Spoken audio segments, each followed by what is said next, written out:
क्या एक इंसान की जिद पूरे इतिहास का रुख पलट सकती है? बिल्कुल पलट सकती है। आज के इस विश्लेषण में हम बात करने वाले हैं प्राचीन भारत के सबसे निष्ठुर लेकिन सबसे व्यावहारिक रणनीतिकार की। एक ऐसा व्यक्तित्व जिसने भावनाओं पर नहीं बल्कि शुद्ध यथार्थवाद पर अपना साम्राज्य खड़ा किया। और सच कहूं तो उनकी वो नीतियां आज हजारों साल बाद भी उतनी ही सटीक बैठती हैं। तो चलिए चाणक्य की उस अचूक दुनिया को डिकोड करते हैं। सीधे मुद्दे पर आते हैं। यह कहानी सिर्फ एक आम विद्वान की नहीं है, बल्कि एक ऐसे दूरदर्शी की है जिसने सबसे पहले अखंड भारत का सपना देखा था।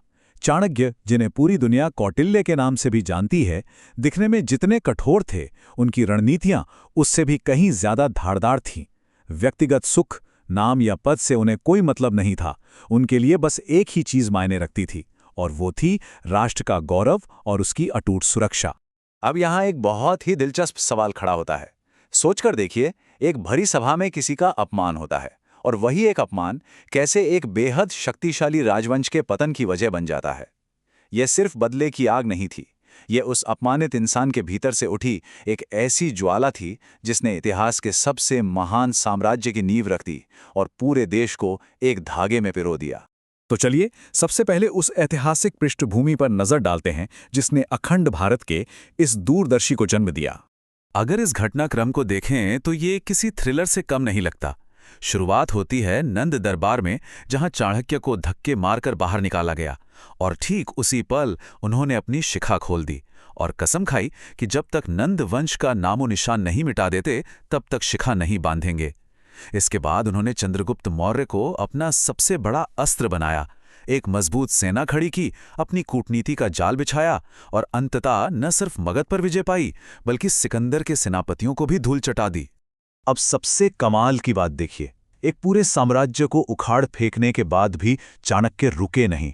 उन्होंने अपने इस ज्ञान को सिर्फ अपने तक सीमित नहीं रखा। उन्होंने साफ शब्दों में लिखा है कि वो राजनीति के उन गुप्त रहस्यों को दुनिया के सामने रख रहे हैं जिन्हें जान लेने के बाद इंसान एक तरह से सर्वज्ञ हो जाता है।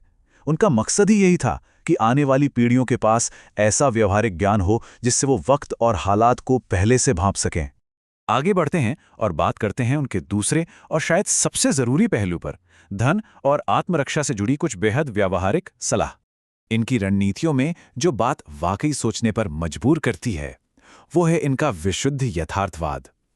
आदर्शवाद जैसी किसी चीज के लिए उनके पास कोई जगह नहीं थी। उनका साफ मानना था कि हवा हवाई बातें किसी काम की नहीं होती। नीतियां ऐसी होनी चाहिए जो संकट के समय सच में आपकी जान और अस्तित्व बचा सकें।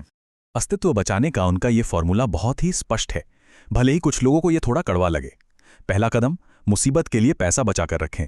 दूसरा, उस पैसे का इस्तेमाल करके अपने प्रियजनों की हिफाजत करें।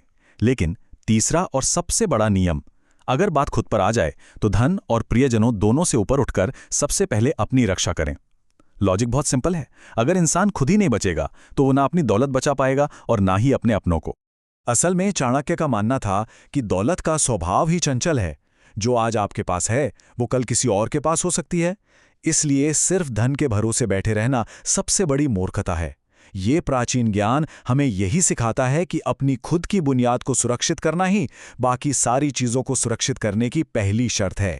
कहाँ रहना चाहिए और कहाँ नहीं, इसे लेकर भी उन्होंने 5 बेहद सख्त नियम बनाए थे। एक ऐसा धनी व्यक्ति जो व्यापार को बढ़ाए, एक विद्वान जो ज्ञान की रक्षा करे, एक राजा या सिस्टम जो न्याय दे सके, पानी के लिए एक नदी और इलाज के लिए एक वैद्य। उनका सीधा कहना था कि जहां ये 5 चीजें ना हो उस जगह को तुरंत छोड़ देना चाहिए। ये एक बेहद प्रैक्टिकल अप्रोच है जो सीधे सीधे तरक्की और हिफाजत की बात करती है। चलिए अब तीसरे खंड पर आते हैं, रिश्तों की असली पहचान। संकट के समय वफादारी को कैसे परखा जाए। हम सब जानते हैं कि आराम के वक्त और सामान्य दिनों में तो हर कोई साथ खड़ा नजर आता है। तब किसी रिश्ते को सही ढंग से परखा नहीं जा सकता। असल पहचान तो तब होती है जब दबाव आता है। संकट ही वो इकलौती कसौटी है जो इंसान का असली चरित्र और उसकी असल क्षमता दुनिया के सामने लाकर रख देती है। और ये प्राचीन सूत्र तो जीवन का सबसे बड़ा सच समेटे हुए हैं। जब कोई जिम्मेदारी सौंपी जाए तभी काम करने वाले की योग्यता का पता चलता है। जब आप दुखी हों तब रिश्तेदारों की परख होती है। सच्चे दोस्त की पहचान मुसीबत के वक्त होती है। और जब जेब खाली हो जाए तब जाकर जीवन साथी की असलियत सामने आती है। विपत्ति सच में सारे मुखौटे नोच कर रख देती है। अब बात करते हैं उन 5 चीजों की जिनसे हमेशा दूरी बनाए रखने की सलाह दी गई है। तेज नाखून वाले जानवर, वो नदियां जिनका बहाव और किनारा तय न हो, सींग वाले जानवर, हथियारबंद लोग और राज परिवार। इन सब में एक ही चीज कॉमन है, इनका मूड कब बदल जाए और ये कब विनाशकारी हो जाए इसका कोई भरोसा नहीं। इसलिए ऐसी अप्रत्याशित ताकतों से दूर रहना ही बुद्धिमानी है। यहां आगे बढ़ने से पहले एक छोटा सा लेकिन बहुत जरूरी ऐतिहासिक संदर्भ देना चाहूंगा। प्राचीन ग्रंथों में इंसान के स्वभाव को लेकर जो कुछ भी लिखा गया है उसे उस समय के नजरिए से ही देखना चाहिए। हम यहां बस उन विचारों को पूरी तरह से निष्पक्ष होकर आपके सामने रख रहे हैं। तो जाहिर सी बात है, सामाजिक ढांचे और जेंडर से जुड़े कई ऐसे श्लोक हैं जो आज के दौर में बिल्कुल अलग लगेंगे। इन विचारों को आज के समर्थन के तौर पे नहीं बल्कि एक ऐतिहासिक दस्तावेज के तौर पे लेना चाहिए। ये बस हमें ये बताते हैं कि हजारों साल पहले के समाज की सोच कैसी हुआ करती थी। जैसे कि इस ऐतिहासिक पैमाने को ही देख लीजिए। मूल ग्रंथ में कहा गया था कि महिलाओं में भोजन की आवश्यकता 2 गुनी, बुद्धि 4 गुनी, साहस 6 गुना और भावनाएं या इच्छाएं 8 गुनी होती हैं। इसे अगर हम तटस्थ होकर देखें तो ये उस दौर में महिलाओं की ऊर्जा, उनकी मानसिक क्षमता और साहस को मापने का एक विशिष्ट ऐतिहासिक तरीका भर था। और अब आते हैं अपने आखिरी खंड पर, सफलता के कुछ ऐसे व्यावहारिक सूत्र जो आज के समय में भी बिल्कुल अचूक हैं। इनमें सबसे बड़ा और अहम नियम है, कभी भी अपनी योजनाओं का ढिंडोरा मत पीटिए। जो मन में सोचा है उसे गुप्त रखिए और सीधा उसे अंजाम दीजिए। अपने प्लान सबको बताते फिरने से आप बस रुकावटों को बुलावा देते हैं। अपनी बात को रहस्य बनाए रखना ही आपकी सबसे बड़ी रणनीतिक ताकत होती है। रिस्क लेना बहुत ज़रूरी है, लेकिन वो रिस्क कैलकुलेटेड होना चाहिए। यह सिद्धांत साफ चेतावनी देता है कि जो इंसान पक्की और निश्चित चीज़ों को छोड़कर अनिश्चित चीज़ों के पीछे भागता है वो अपना सब कुछ गंवा बैठता है। एक मजबूत आधार को दांव पर लगाकर किसी भ्रम के पीछे भागना एक बहुत बड़ी भूल है। एक और शानदार बात जो यहाँ से सीखने को मिलती है वो ये कि ज्ञान और काम की चीज़ें कहीं से भी मिले तो उन्हें ले लेना चाहिए। उनका साफ मानना था कि अगर जहर में भी अमृत मिल रहा हो तो उसे निकाल लो, अगर गंदगी में सोना पड़ा हो तो उसे उठा लो। ठीक वैसे ही अगर किसी बुरी जगह या इंसान से भी कुछ अच्छा सीखने को मिले तो उसे तुरंत ग्रहण कर लेना चाहिए। शिक्षा की अहमियत समझाने के लिए इससे बेहतरीन उपमा शायद ही कोई हो। विद्वानों के बीच एक अशिक्षित इंसान बिल्कुल वैसा ही लगता है जैसे सफेद हंसों के झुंड में कोई बगुला। वो कभी वहां फिट नहीं बैठ सकता।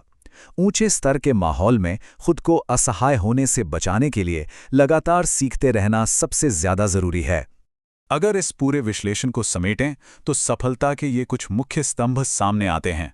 अपने राज किसी को ना बताएं, सीखने को हमेशा ऊपर रखें, हालात के हिसाब से खुद को ढालें, बिना भरोसे वाले लोगों और जगहों से बचें और किसी भी हाल में अपनी आत्मरक्षा सुनिश्चित करें।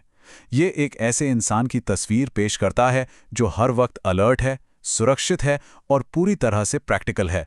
तो अंत में एक बहुत ही गहरा सवाल उठता है। हमने इस प्राचीन और निष्ठुर यथार्थवाद को काफी करीब से देखा, लेकिन क्या आज की इस आधुनिक और तेजी से भागती दुनिया में भी यही प्राचीन व्यावहारिक कवच हमारे अस्तित्व को बचाए रखने की सबसे बड़ी चाबी है? ये सच में सोचने वाली बात है। आज के इस विश्लेषण में बस इतना ही।